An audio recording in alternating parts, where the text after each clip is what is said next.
میری بیٹی فوت ہوئی تو میں روز اس کی قبر پر بیٹھ کر رونے لگ جاتا۔ آج جب بیٹھا رو رہا تھا کہ مجھے ساتھ والی قبر سے ایک عورت کی آواز آئی۔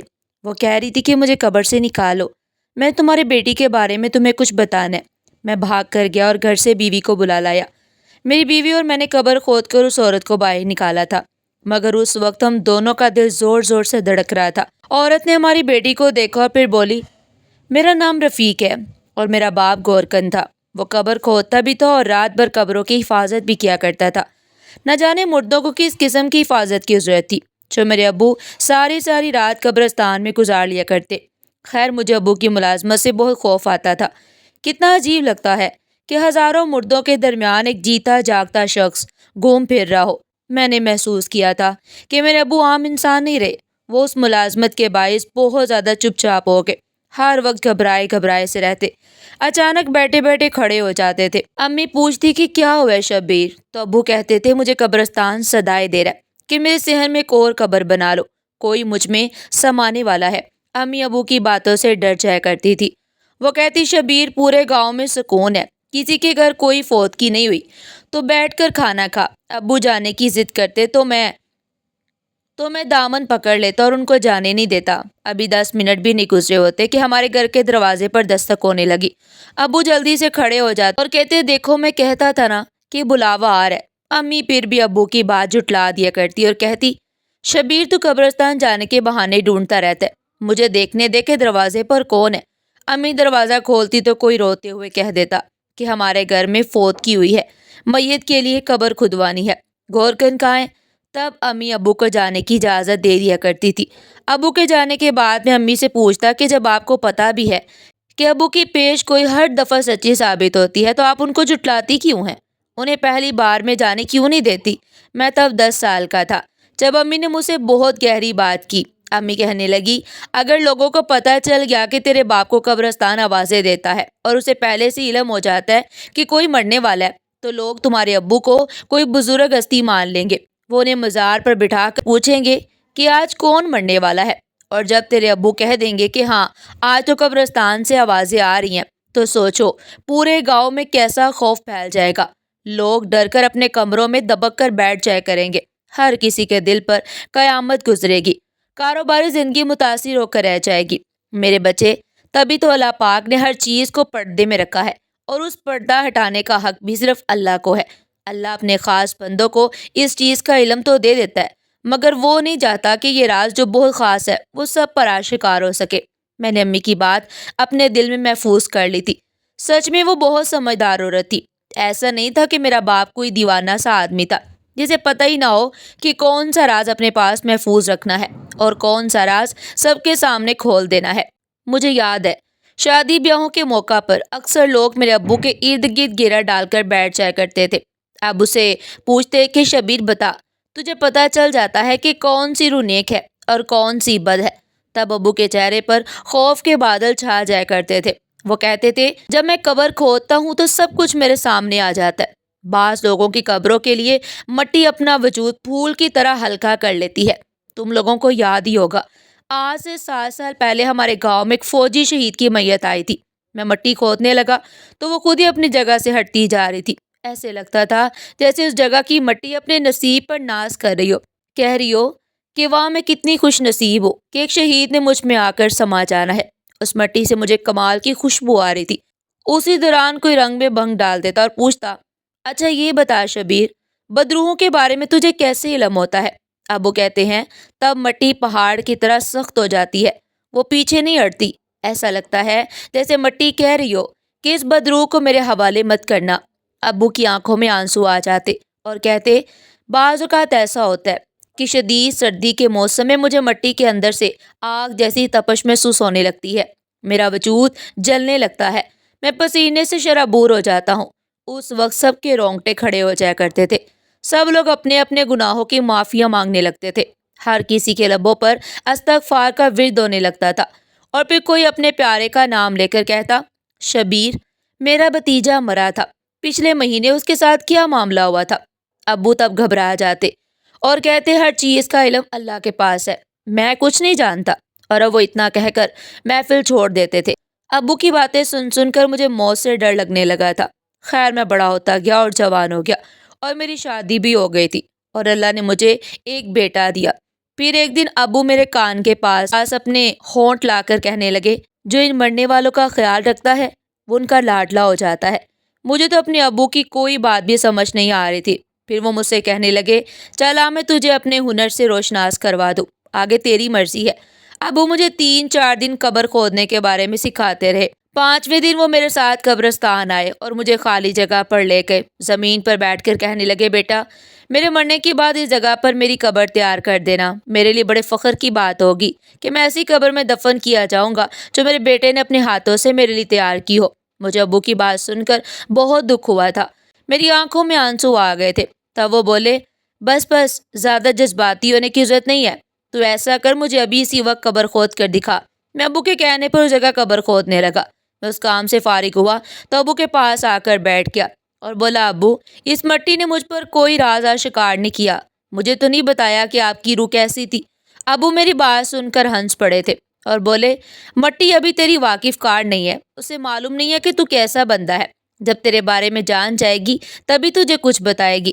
ہم دونوں گھر واپس جانے لگے تو ابو بولے، اپنی ماں سے نہ کہنا کہ تو میرے لیے گھر تیار کر کے آیا ہے، نہیں تو اس نے رو رو کر اپنا برا حال کر لینا۔ میں نے سر ہلا دیا۔ خیر اس واقعے کے ٹھیک 3 دن بعد ابو چپکے سے اس دنیا سے چلے گئے۔ رات سوئے اور صبح اٹھے ہی نہیں تھے۔ امی کو سنبھالنا بہت مشکل ہو گیا تھا، ان کا رونا اور برا حال ہو گیا تھا۔ خیر ابو کو دفن کر دیا گیا۔ ہزاروں لوگوں کی قبریں بنانے والا آج خود ایک قبر میں لٹا دیا گیا۔ پورے گاؤں والے میرے ابو کی بہت عزت کیا کرتے تھے۔ ابو کے سوئیں والے دن پورے گاؤں والے ہمارے گھر گندم، آٹا، پیسے لے کر آئے تھے۔ انہوں نے وہ ساری چیزیں شبیر کی بیوہ کو دے دی تھی اور ساتھ میں یہ بھی کہا تھا کہ ہماری خواہش ہے کہ شبیر کا بیٹا آج سے قبر کھودنے کا کام کیا کرے۔ امی نے کہا میں بیٹے سے مشورہ کر کے کوئی جواب دوں گی۔ امی نے مجھ سے بات کی تو میں ٹال مٹول سے کام لینے لگا، کیونکہ ابھی ہمارے گھر میں بہت زیادہ جمع پونجی ہو چکی تھی۔ پھر مجھے تو شروعات سے ہی کام کرنے کی عادت نہیں تھی، میں خود کو کام کی جانب مائل نہیں کر سکا۔ گاؤں والے نے عارضی طور پر ایک گورکن رکھ لیا تھا۔ وقت گزرتا گیا اور 1 مہینہ ہو گیا۔ اس 1 مہینے میں میری والدہ سوکھ کر کانٹا بن چکی تھی۔ وہ میرے ابو کی جدائی برداشت نہ کر سکی اور ایک دن وہ بھی اس دنیا فانی سے رخصت ہو گئی۔ کتنی محبت ان دونوں میں، کس قدر چاہت تھی۔ خیر امی کا جب انتقال ہوا تو میں نے ان کی قبر کھودنے کا ارادہ کر لیا تھا۔ میں نے امی کی قبر کھودی اور ان کو دفن کیا تو پورے گاؤں کے لوگ مجھ سے کہنے لگے کہ ہم چاہتے ہیں کہ اس قبرستان کا گورکن تم بن جاؤ۔ اب مجھے بھی کوئی اعتراض نہیں تھا، قبرستان سے ڈر بھی نہیں لگتا تھا، کیونکہ وہاں تو میرے بہت ہی پیارے 2 لوگ دفن تھے جنہوں نے ساری زندگی میرا بہت زیادہ خیال رکھا تھا۔ تب میں نے سوچا کہ میں اب گورکن بن جاؤں گا۔ میں نے سب لوگوں سے یہی کہا کہ میرے والدین فوت ہو گئے ہیں اور میری 3 سال کی بیٹی بہت بیمار ہے، جیسے ہی وہ ٹھیک ہو جائے گی میں گورکن کا کام سنبھال لوں گا۔ میری بات پر سب لوگ مطمئن ہو گئے، مگر ابھی مجھ پر ایک اور قیامت آنا باقی تھی۔ اگلے چند دنوں میں میری بیٹی بھی فوت ہو گئی۔ اس بار تو میں ٹوٹ چکا تھا۔ موت کے فرشتے نے صرف ہمارے گھر کا راستہ ہی دیکھ لیا تھا۔ بیٹی کے فوت ہونے کے بعد میں روز اس کی قبر پر جایا کرتا، پہلے اپنے ماں باپ کی قبروں پر جاتا اور پھر اس کی قبر پر جاتا۔ میں نے گورکن کا کام بھی شروع کر دیا تھا۔ آج میں بیٹی کی قبر پر بیٹھا تھا کہ مجھے قبرستان کی خاموشی میں ہلچل سی سنائی دی۔ میں چونک سا گیا۔ میں جلدی سے اس آواز کا تعاقب کرنے لگا۔ مجھے یہ جاننے میں زیادہ دیر نہیں لگی کہ آوازیں اس قبر سے آ رہی تھی جو آج ہی تازہ بنائی گئی تھی۔ مجھے میری بیوی نے بتایا تھا کہ ہمارے گاؤں کے بڑے چودھری صاحب کی اکلوتی بیٹی کا انتقال ہو گیا تھا۔ اس کی قبر پہلے والے گورکھن نے بنائی تھی۔ میں یہ سوچ کر بھی حیران ہو گیا تھا کہ کیا یہ قبر مجھے مرنے والی خاتون کا راز دینا چاہتی ہے یا وہ اس وقت اس حال میں ہے۔ میں جلدی سے آگے بڑھا۔ اندر سے آواز آئی، میرا دم گھٹ رہا ہے، مجھے جلدی سے باہر نکالو۔ یہ آواز سنتے ہی مجھ پر کپ کپی سی طاری ہو گئی۔ کیا یہ عورت زندہ ہے؟ میں نے خود سے سوال کیا۔ اس وقت میں بہت بے بس، بہت لاچار تھا۔ میں چاہ کر بھی اس کی مدد نہیں کر سکتا تھا کیونکہ وہ ایک عورت کی قبر تھی اور میں اسے کھولنے کی جسارت نہیں کر سکتا تھا۔ ایسا بھی تو ہو سکتا تھا کہ میں قبر کھودنے لگوں تو کوئی آواز سن کر ادھر آ جائے، پھر میری گرفت ہو جائے کہ تم ایک جوان عورت کی قبر کس نیت سے کھود رہے تھے۔ میں بھی کھڑا یہ سب سوچ ہی رہا تھا کہ قبر سے بڑی خوفناک آوازیں آنے لگی۔ وہ عورت بہت تکلیف میں تھی، وہ بار بار التجا کر رہی تھی کہ مجھے جلدی سے یہاں سے نکال دو۔ اس وقت میں نے چودھری صاحب کی حویلی کی طرف دوڑ لگا دی۔ اس وقت رات کا 1 بج رہا تھا۔ میں نے ملازم سے کہا کہ چودھری صاحب کو جلدی سے بلا لاؤ، ان سے کہو کہ مجھے بہت ضروری بات کرنی ہے۔ ان کا ملازم بہت خوفزدہ ہو گیا، وہ کہنے لگا کہ میں چودھری صاحب کو اس وقت اٹھانے کی جسارت نہیں کر سکتا۔ میں بولا میں نے انہیں دشمنوں کے بارے میں خبر دینی ہے۔ میں نے ملازم سے جان بوجھ کر جھوٹ بولا تھا، ورنہ وہ کبھی بھی چودھری صاحب کو نیند سے نہ اٹھاتا۔ وہ بھاگ کر گیا اور تقریباً 5 منٹ بعد چودھری صاحب میرے سامنے کھڑے تھے۔ نیند کی وجہ سے ان کی آنکھیں سرخ ہو رہی تھی۔ میں بولا چودھری صاحب آج آپ نے اپنی جس بیٹی کو دفنایا ہے وہ مری نہیں ہے بلکہ زندہ ہے۔ اس کی قبر سے آوازیں آ رہی ہیں، وہ مدد کے لیے پکار رہی ہے۔ چودھری صاحب نے سر جھٹک دیا۔ وہ بولے تیرے باپ کو بھی مردوں کی آوازیں آیا کرتی تھی، تب تیرا باپ ان کی مغفرت کے لیے دن رات وہیں بیٹھ کر قرآن مجید پڑھا کرتا تھا، یوں ڈرا ڈرا کر مردے کی بے حرمتی نہیں کرتا تھا۔ میں بولا چودھری صاحب آپ میری بات کو سمجھنے لے، آپ کی بیٹی مری نہیں ہے، وہ زندہ ہے۔ چودھری صاحب بولے چپ چاپ یہاں سے چلے جاؤ، یہ نہ ہو کہ میں اپنی بیٹی کے مقابل تمہاری قبر بنوا دوں۔ مجھے چودھری صاحب سے اس قسم کے جواب کی ہرگز توقع نہیں تھی۔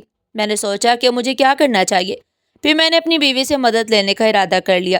میں نے جلدی سے اپنی بیوی کو ساتھ لیا، وہ بہت گھبرا گئی تھی، نہ جانے کیا ہو گیا ہے راستے میں۔ میں نے اسے پورا ماجرا سنا دیا، وہ ڈر رہی تھی، میرے ساتھ جانا بھی نہیں چاہتی تھی، مگر بولی میں اس مشکل وقت میں آپ کو تنہا نہیں چھوڑ سکتی۔ ہم جلدی سے قبرستان پہنچے۔ میں نے اپنی بیوی سے کہا تم قبر کھودو، کیونکہ عورت ذات کا معاملہ ہے۔ میری بیوی قبر کھودنے لگی تو اچانک مجھے گاؤں والوں کی آواز سنائی دی۔ میں یہ دیکھ کر حیران رہ گیا کہ وہی ملازم اور باقی لوگ اس کے پیچھے تھے۔ شاید اس نے سب گاؤں والوں کو یہ بات بتا دی تھی۔ وہ ہمارے پاس آ گیا اور بولے رفیق مجھے تیری بات پر پورا یقین تھا، اور دوسری یہ بات بھی عجیب ہے کہ چودھری صاحب نے تجھے ڈرا دھمکا کر واپس بھیج دیا، اسی لیے میں گاؤں کے لوگوں کو ساتھ لے آیا ہوں تاکہ تمہاری مدد کی جا سکے۔ ابھی ہماری گفتگو چل ہی رہی تھی کہ اچانک ایک ہاتھ قبر سے باہر آیا۔ سب لوگ ڈر کر پیچھے ہٹ گئے۔ میری بیوی نے آگے بڑھ کر اس نسوانی ہاتھ کو پکڑ لیا۔ دیکھتے ہی دیکھتے چودھری صاحب کی بیٹی قبر سے نکل آئی۔ اللہ اکبر کی صداؤں سے پورا قبرستان گونج اٹھا۔ لوگ سمجھ رہے تھے کہ شاید کوئی معجزہ ہو گیا، جبکہ میں جانتا تھا کہ دال میں ضرور کچھ کالا ہے۔ تبھی اس لڑکی کا ماموں میرے پاس آ کر کہنے لگا رفیق میں تیرا بہت شکر گزار ہوں کہ تیری وجہ سے میری بھانجی کی جان بچ گئی۔ پھر وہ کہنے لگا بیٹی آج ان گاؤں والوں سے کچھ مت چھپانا، انہیں ہر بات سے آگاہ کر دو، انہیں بھی پتہ چل جائے کہ یہ لوگ جس شخص کو اپنا بڑا بنا کر اس کے فیصلے آنکھیں بند کر کے قبول کرتے آئے ہیں وہ اصل میں کیسا انسان ہے۔ لڑکی بہت زیادہ گھبرائی ہوئی تھی، وہ پوٹ پوٹ کر رونے لگی۔ بولی گاؤں والوں جیسا کہ تم سب جانتے ہو میرے 4 بھائی ہیں اور میرے باپ کی ساری جائیداد ان میں تقسیم ہو گئی تھی۔